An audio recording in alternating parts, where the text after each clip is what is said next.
Tonight on CFTK-TV News, a Terrace business owner speaks out about a violent attack, a stark reminder to be bear aware, and the pop mogul sex trafficking court case. Northwest BC's only television news team. We are CFTK-TV News. Hello, and thanks for joining us on this Wednesday, May 14th, 2025. I'm Jaylene Matthews. We begin tonight with our news local to the Northwest. A Terrace entrepreneur is speaking out after being violently assaulted on the premises of his business, and the perpetrator was released. Noman Khan says he was performing his duties at the Days Inn in Terrace, BC, when a situation escalated and he was attacked unprovoked from behind. Khan says the altercation started when he respectfully asked an individual to stop using profane and aggressive language towards himself and his team. He says that despite efforts to de-escalate the situation, including offering a full refund, the individual became increasingly hostile, began filming them, disrupted other hotel and restaurant guests, and ultimately launched a brutal and calculated physical attack from behind. Khan sustained multiple serious facial fractures, including a broken nose, and will require several surgeries. He says he did not fight back, fearing consequences and preferring to deal with the police. Khan says that police were called to the scene. He says the individual was charged with assault and was conditionally released within the hour. Khan isn't happy with this. He believes the case was mishandled and wants the assailant charged with aggravated assault as well as uttering threats, causing a disturbance, and mischief. He says the perpetrator continues to slander his business online as well as threaten him. He says it's left his family, staff, and guests to live in fear. In a statement from the Terrace RCMP, they say on the evening of May 6th, two men each reported to police that they were assaulted by the other at a hotel on Lake Elsa Avenue. The investigation leads police to believe that one man, a patron of the hotel, punched the other after an interaction between them. The patron was arrested for assault and later released with conditions and a court date. Police say results of this investigation will be forwarded to BC Prosecution Services for consideration of charges that may be approved, and no further information is being released at this time. Khan has taken his case to MLA Claire Rattay, who wasn't available for comment but has personally committed to assisting with the situation. Khan says it's a matter of public safety and that several of his staff have suggested holding peaceful protest outside City Hall. This isn't the first assault in which the perpetrator was quickly released. Last week, a man was hit over the head with a tire iron in the YXT parking lot. That perpetrator was quickly released.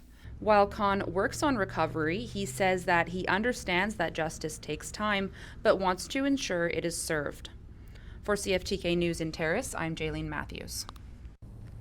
The Terrace Rotary Club recently started a new endowment fund at Coast Mountain College, and through that they've donated $10,000 to the CMTN Foundation, which is set to be matched by the college. This fund will support two yearly $1,200 awards that will be given out to students that Coast Mountain College deems as most deserving, with one being awarded for their academic program and the other going towards the trades program. Terrace's Rotary Club already awarded scholarships to UNBC students as well as high schoolers via the Northwest Scholarship Foundation. Rotary Club member John Crawford explains. We have a couple of members who are with Coast Mountain College, and they were making sure that we were aware of the foundation there, the CMTN Foundation. And so we said, well, absolutely, we shouldn't have the high school and the university funded with a scholarship and not the college. So let's make sure that education continues for a deserving candidate and keep good, talented people here in the Northwest if we can. He says the main goal of the Rotary Club in this endeavor is to help keep the Northwest educated. And the North Central Local Government Association annual general meeting is underway in Prince Rupert. At this annual general meeting, local government representatives from across northern and central BC come together to consider and work together on opportunities for shared advocacy and to advance economic and community resilience.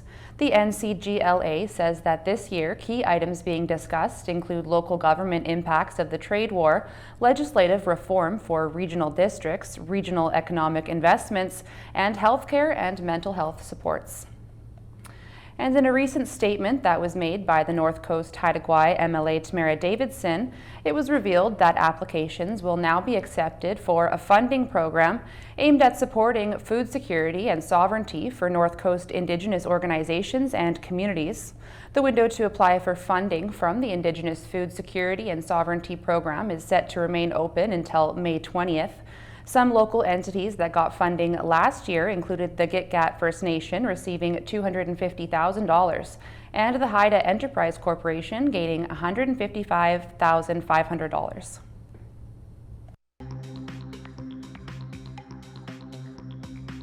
Coming up next, one man's grizzly encounter.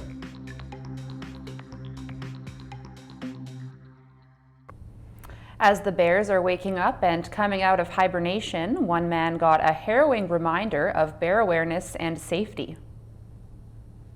Still following me? This encounter, a heart-pounding reminder of just how wild the wilderness can be. He went down a little bit further after the video, stopped at a stream, and he just got some water. Isaac Shaw documents the stressful moments before the grizzly strides by.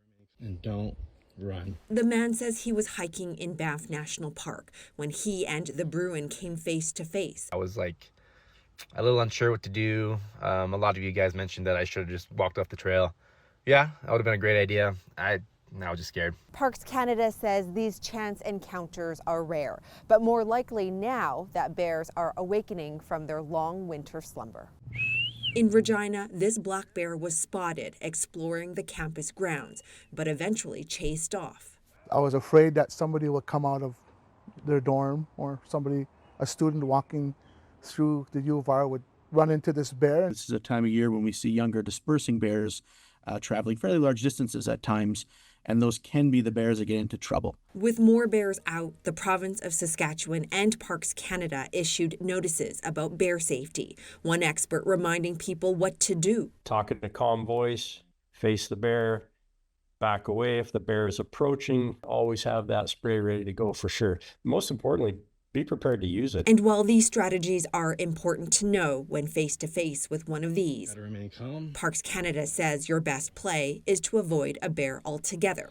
Make noise on the trail so it's aware it has company. Kathy Lee, CTV News, Calgary. BC Salmon Farmers says it is encouraged by the new cabinet of Prime Minister Mark Carney, including the continuation of Joanne Thompson as the Fisheries Minister. The group, which represents more than 60 BC entities in the aquaculture supply chain, says the industry had faced significant uncertainty that contributed to production falling 45% under the previous federal government.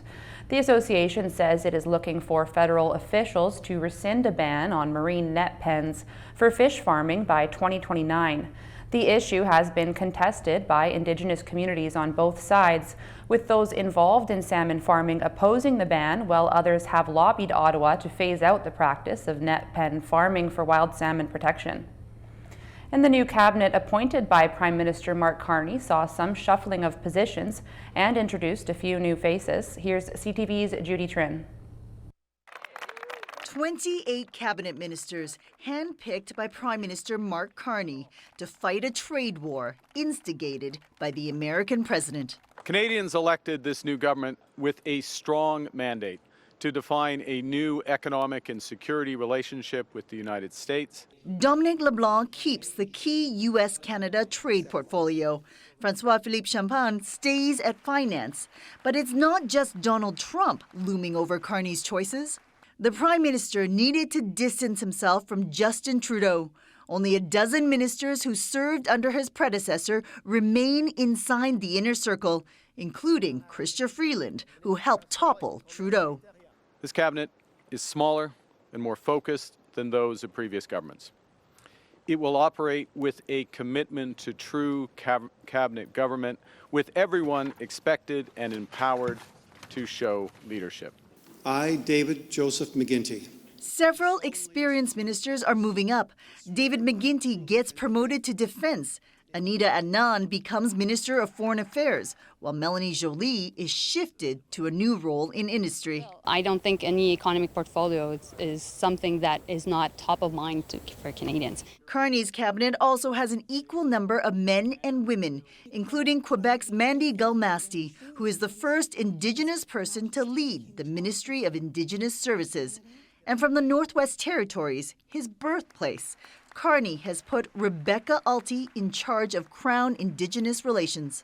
There are 15 new rookies on the front bench, outnumbering the veterans, but the Conservatives continue to target the old guard. The first disappointment is, unfortunately, his cabinet. He appointed Trudeau's old team and Trudeau's old advisors. Along with 28 ministers, Mark Carney also appointed 10 secretaries of state in junior positions. The new cabinet will meet on Wednesday. Turning to the weather, today's moon phase is a waning gibbous at 96% illumination. The sun rose at 5:52 a.m. this morning in the northwest and sets at 8:34 p.m. tonight. Tonight on the north coast, expect conditions to be partly cloudy, becoming more cloudy this evening, a low of 8 degrees. Over the next few days on the north coast, expect rain and more rain, with temperatures in the 9 to 10 degree range, overnight lows between 5 and 8 degrees. Tonight in the Terrace-Kitimat area, expect conditions to be partly cloudy, becoming more cloudy this evening, winds from the south at 20 kilometers an hour and a low of 8 degrees. Over the next few days in the Terrace-Kitimat area, expect rain and showers. Temperatures will sit between 9 and 12 degrees, overnight lows in the 5 to 7 degree range. Tonight in the Bulkley Valley and Lakes District, conditions are clear with increasing cloudiness after midnight and a low of -2. Over the next few days in the Bulkley Valley and Lakes District, conditions are looking mainly cloudy with the chance of some showers and a little more sunshine on Sunday. Temperatures in the 11 to 15 degree range, overnight lows sitting between 3 and 6 degrees. Checking your highways around the northwest now. On Highway 16, there's bridge maintenance in several locations. There's also road sweeping and utility work to watch out for. On Highway 37, watch for bridge construction as well as frost heaves. On Highway 37A, there are falling rocks. And on Highway 118, watch for roadside brushing. And this is what the roads were looking like this afternoon around the region from the view of the province's highway cams.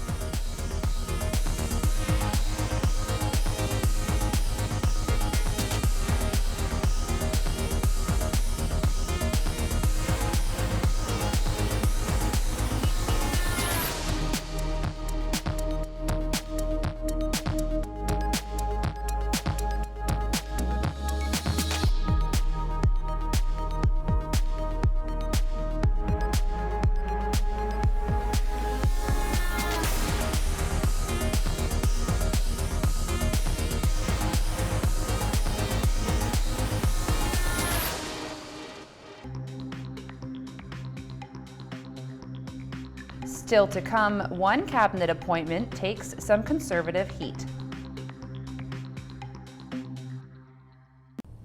Welcome back.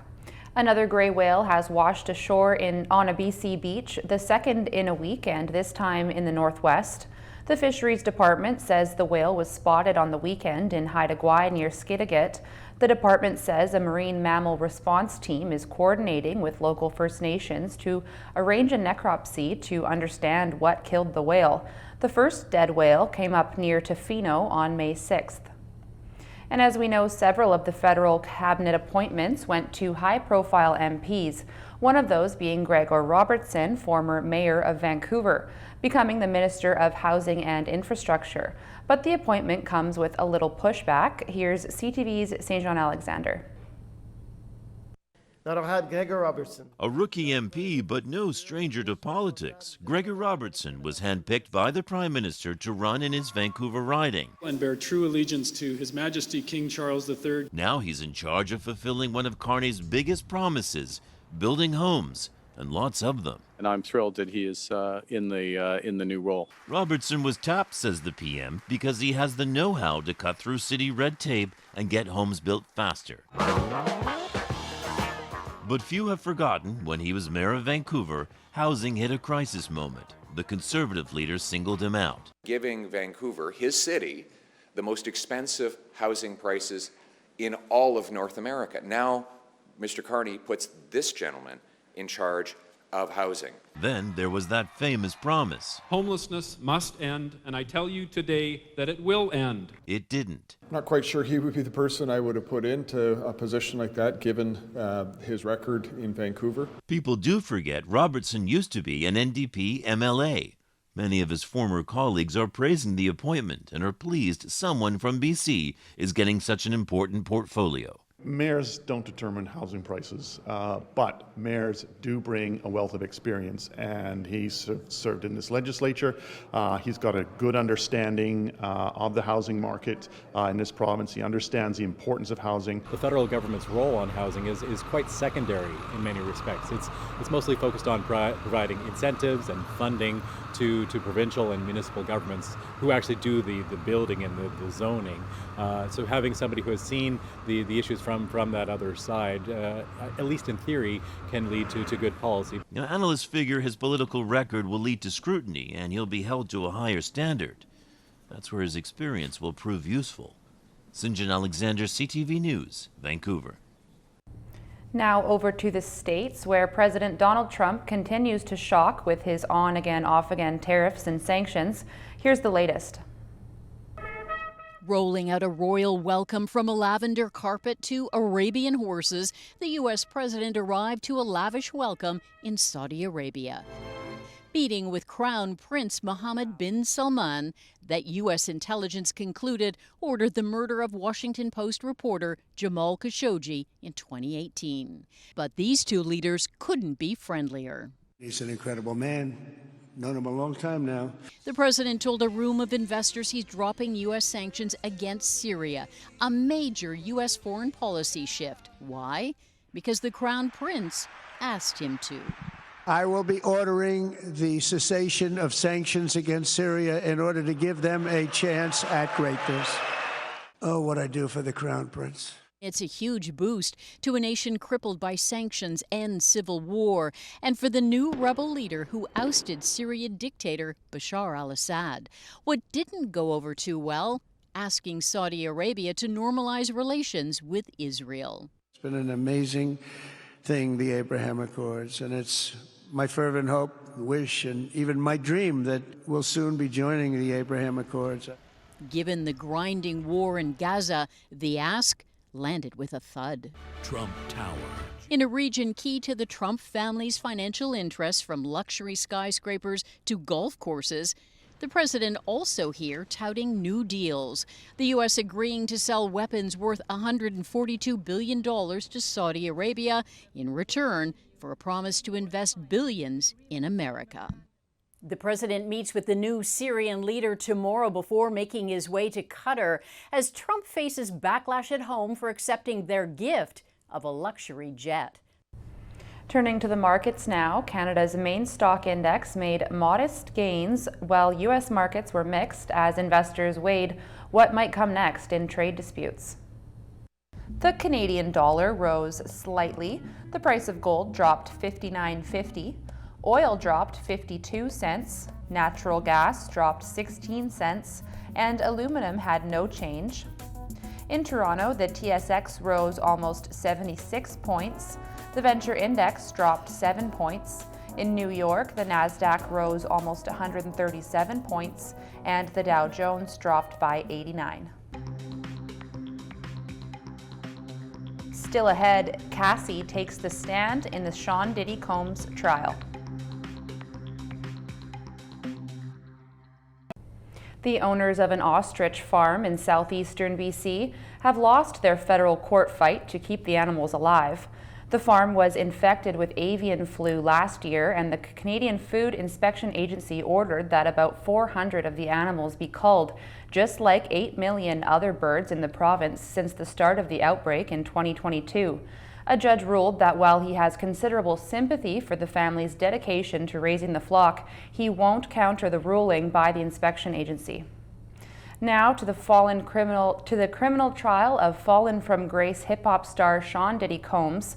Combs' ex, Cassie Ventura, has taken the stand and dropped several bombshells while doing so. Here's ABC's Irina Roy. A pregnant Cassie Ventura taking the stand today in the criminal trial of her ex-boyfriend, Sean Diddy Combs. She's a key witness in the case for prosecutors who accuse Combs of abusing, threatening, and coercing women into drug-fueled sex parties, which he called freak-offs. He's denied the claims. Combs making a heart gesture to his family when he entered the courtroom. Ventura, who dated Combs for a decade, broke down crying today, telling jurors the so-called freak-offs happened so often that eventually it became a job for her to set them up. She testified alleged sexual encounters with prostitutes typically lasted anywhere from 36 to 72 hours, the longest lasting 4 days, and that she was awake the whole time, fueled by ecstasy, Molly, and cocaine, she says, given to her by Combs. She says over time she knew she no longer wanted to participate, especially how frequently. But she says she was in love and wanted to make Combs happy and felt like she didn't have much of a choice. Ventura went on to testify that arguments with Combs would turn violent, that he would bash her head, kick, and drag her, saying, quote, make the wrong face, and the next thing I knew I was getting hit in the face. Jurors seeing this video obtained by CNN of Combs dragging and kicking Ventura in a Los Angeles hotel in 2016. The defense has argued Cassie is looking for money and that she's a strong, capable woman who chose to stay with Combs. They say all those sexual encounters were consensual. The defense counsel got up and said, look, he's not a good guy. He's mean. He's violent. They actually admitted to domestic violence and assault. But what they told that jury is that's not what he's on trial here for. He's on trial for doing things that have nothing to do with that domestic violence. And Combs has been listening passively at the defense table with his hands in his lap as she testifies. He has pleaded not guilty to all charges against him. Rena Roy, ABC News, New York. Now over to the baseball world, where there's some controversy over who's going in the MLB Hall of Fame. 2-1 pitch from Shaw. There it is! Rose has eclipsed Cobb. This morning, Major League Baseball's all-time hits leader, Pete Rose, among those now removed from the league's banned list months after his death. Rose, who died in September at the age of 83, now has a shot at the Hall of Fame. We still don't know that he's going to be in the Hall of Fame. The expectation is that Pete Rose will be voted in. The 17-time All-Star left the game in disgrace in 1989 after an investigation found that he'd bet on games, including his own team, as manager for the Cincinnati Reds. The MLB commissioner saying in a statement, obviously a person no longer with us cannot represent a threat to the integrity of the game. Rose first admitted to betting on baseball in a 2004 interview with ABC's Charlie Gibson. Did you bet on baseball? Yes, I did, and that was my mistake, not coming clean a lot earlier. Did you bet on your own team? Yes. Major League Baseball also reinstating shoeless Joe Jackson, who was famously accused of fixing multiple games during the 1919 World Series, brought to life on the silver screen by Ray Liotta in Field of Dreams. Bet it's good to be playing again, huh? Getting thrown out of baseball was like having part of me amputated. That's our news for now. Thanks for watching.